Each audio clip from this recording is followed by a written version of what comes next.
Ah, j'ai trouvé à quoi ça sert le gant de l'infini.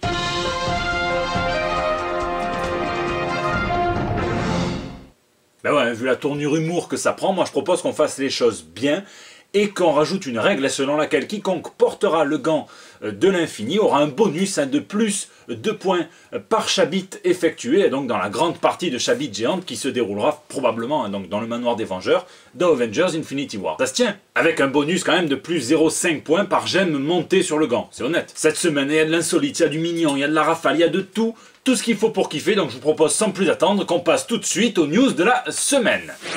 Incident diplomatique. Mais qu'est-ce qui vous arrive mes amis les Chinois? Mais vous êtes encore plus bouillant qu'un plat de nouilles sautées là, regardez l'affiche qui a servi officiellement, elle n'est pas officielle l'affiche, mais qui a servi officiellement de promo dans certains cinés sur un site de commande de tickets de cinéma en ligne pour Justice League. Assez hardcore là quand même, entre Flash qui se sert de la chevelure soyeuse de Captain America comme d'un vulgaire paillasson, Superman qui fait du jus de fourmi et Batman qui tient la tête de Thor décapité entre ses mains. Ça c'est mon Bruce Wayne. Il semblerait qu'il y ait eu un petit plaisantin qui soit arrivé à réussir son coup. Ça prouve un petit peu peut-être à quel point le public chinois est un petit peu plus déconnecté de tous ces univers super-héroïques américains que nous, les Européens. Je sais pas si ça serait passé ça, dans un cinéma français. En tout cas là-bas, il a fallu un petit peu de temps avant que ça fasse tiquer quelqu'un de voir cette affiche très sanglante, très violente, officiellement placardée dans un cinéma. Alors c'est peut-être un moyen de faire remonter les chiffres au box-office, puisque la Warner perdrait entre 50 millions et 100 millions de dollars avec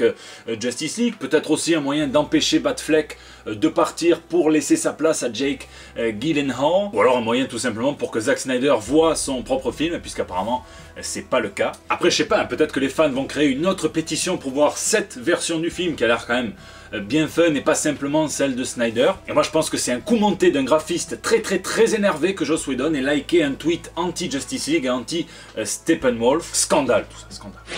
Pancake. Alors non, on va pas parler de l'histoire courte, peut-être la plus mignonne qui existe sur le jeune Hellboy, allez checker, vous allez voir, c'est tout croquant. Mais de Pancake, c'est qu'ils vont servir à promouvoir le Doomsday Clock numéro 1, donc cet event d'ici qui met face à face l'univers des Watchmen et l'univers de DC Comics. Et dans le premier numéro sort cette semaine chez DC en VO. Et oui, on avait eu droit à cette cover de Gary Frank, donc une pile de pancakes sur laquelle coule du sirop d'érable, un sirop d'érable qui forme évidemment donc la forme caractéristique du masque et du test de Rorschach. Et bien certains journalistes et Kevin Smith apparemment, puisque c'est un influenceur aussi, et bien ont reçu donc dans une boîte le comics accompagné de vrais pancakes et d'une vraie petite bouteille de sirop d'érable collector. C'est un joli coup de promo qui m'a filé la dalle personnellement. Et pour ceux qui sont ni journalistes ni Kevin Smith, vous pouvez vous consoler donc en achetant ce grille-pain Watchmen, à croire que c'est Maïté qui va écrire le scénario de la suite de Watchmen. Peut-être aussi que ça sert à cacher d'autres news qui sont un petit peu moins pancakes pour le coup, puisque l'annulation de Blue Beetle en février chez DC, ceux qui suivaient la série, est parti trop tôt. Ou alors la création d'une Justice League chinoise, puisqu'à partir de février, New Superman, donc le Superman chinois dont on avait déjà parlé dans le JT, deviendra The New Superman and the Justice League of China.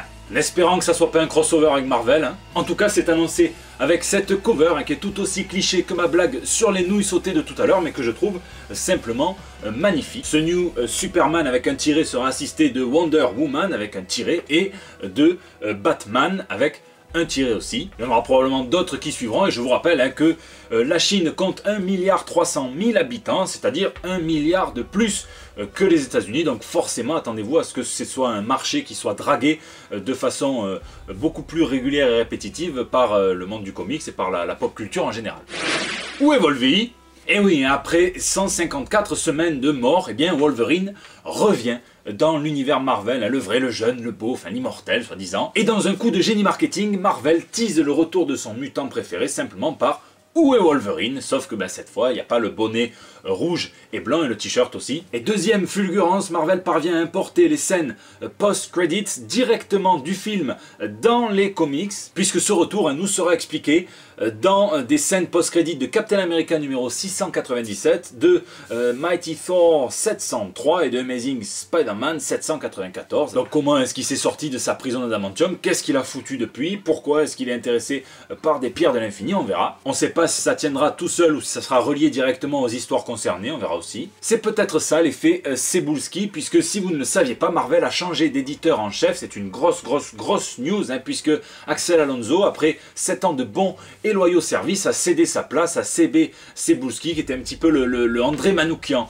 de l'univers Marvel, puisqu'il parcourait le monde en recherche de talent. Et c'est celui qui a mené à Marvel des petits dessinateurs comme Steve McNiven, Sarah Pikeli, Paul Azaceta, Scotty Young ou encore Adi Granoff. C'est un grand chamboulement, une nouvelle qui est très bien accueillie par la vaste majorité des créateurs. Apparemment, ils ne traînent pas de scandale 10 camions poète et comme je vous ai dit, ça fait plus de 15 ans qu'il travaille pour Marvel, 40 ans qu'il est fan, donc apparemment, il va faire de son mieux. Courage à lui et surtout qu'il arrive dans une période assez compliquée à tel point que Marvel pense à re-icebergifier Captain America. Ça sera dans Captain America numéro 698.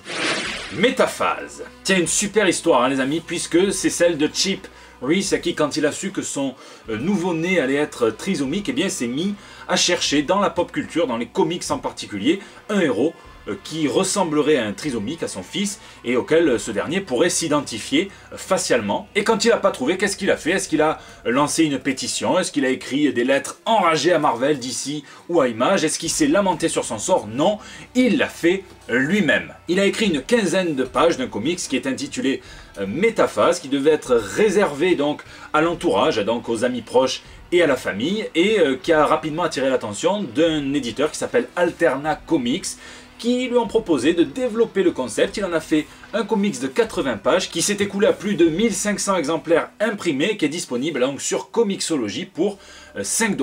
Père et fils, elles se sont même mis à faire des Comic-Con ensemble, hein, et cet enfant qui ne parle pas, eh bien pour la première fois, a réagi sur une Comic-Con au comics en montrant d'abord le comics du doigt, et puis après en se montrant du doigt, montrant qu'il avait compris l'initiative. Alors forcément, ça a donné au papa une motivation de dingue pour travailler sur la suite de ce premier volume prévu pour l'année prochaine.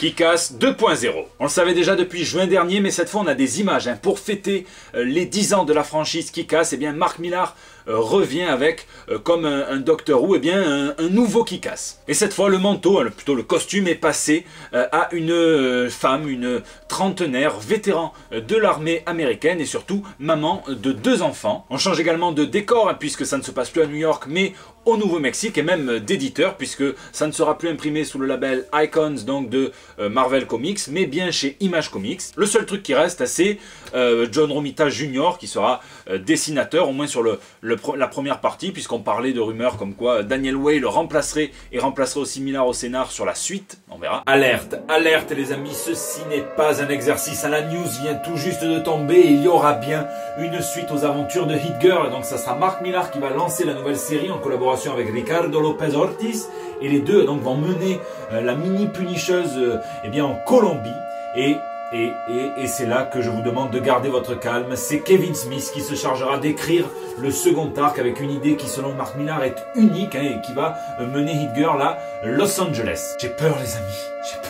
Mais il me tarde aussi de lire ça, déjà vous souvenez-vous qui est en préparation, alors là. Bon, apparemment il y aura quand même beaucoup d'arcs de prévus, puisque Mark Millar compte faire travailler Franco Ayatli, Raphaël Albuquerque, Pete Milligan, Eduardo Risso, Daniel Way et même Kim Jung-ji. Il dit que ça lui a coûté pas mal de pognon, mais que ce sont des artistes avec des créateurs avec lesquels il a toujours voulu collaborer. Tiens, on reparle de la vente du Millar World, puisque celle-ci a déclenché un plan que Mark Millar fomente depuis 3 ans. Un ignoble animal qui ne pense plus qu'au fric et qui écrit en lieu et place des comics, et bien des storyboards de films. Il a lancé via sa fondation un projet pour régénérer, redynamiser sa ville natale donc de Coatbridge et construire donc une trentaine de maisons sur les 5 prochaines années, entre autres, hein, puisqu'il y a aussi donc des projets de repas gratuits pour Noël et des voyages scolaires qui sont subventionnés par la fondation Millar. Et oui, si le scénariste partage son temps entre Glasgow et Los Angeles, eh bien il n'oublie pas la ville dans laquelle il dit avoir appris à lire et à écrire, ce qui lui a procuré l'immense partie de sa fortune.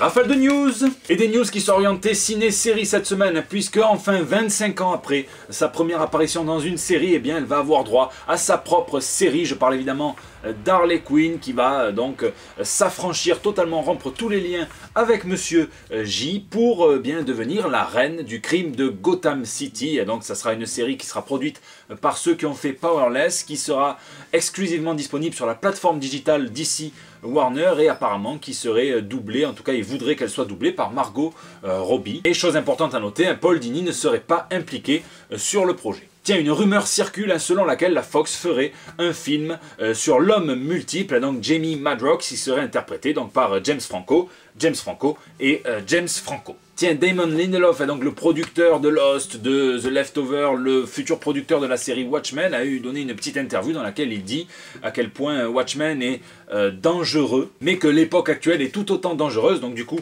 c'est parfait. Il a dit que malgré son amour pour les comics et les héros de DC et de Marvel, eh bien, il est assez d'accord avec le concept exposé et assez révolutionnaire pour l'époque, et donc dans les années 80 par Watchmen. Nous avons tout faux à propos des super-héros. Il va même jusqu'à dire qu'on ne peut rien faire de bon lorsqu'on se cache derrière un masque. Alors je vous laisse me dire ce que vous en pensez dans les commentaires, c'est plutôt couillu. Moi j'aimerais savoir ce qu'en pense Alan Moore, juste pour rigoler comme ça.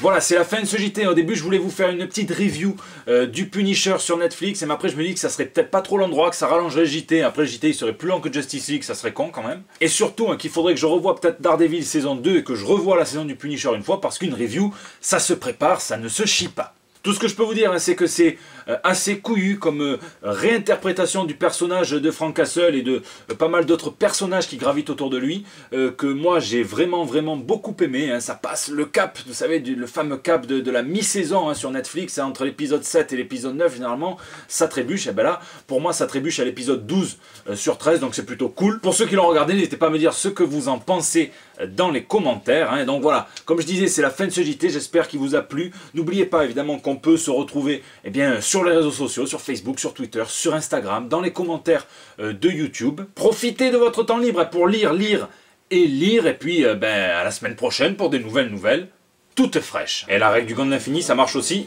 avec le chaminou, les amis. Ah oui, il faut faire un petit peu attention, parce qu'en post Harvey Weinstein, il faut se méfier de ce genre de jeu. En tout cas, moi je crois savoir que dans Avengers Infinity War Partie 2, ça sera des olives.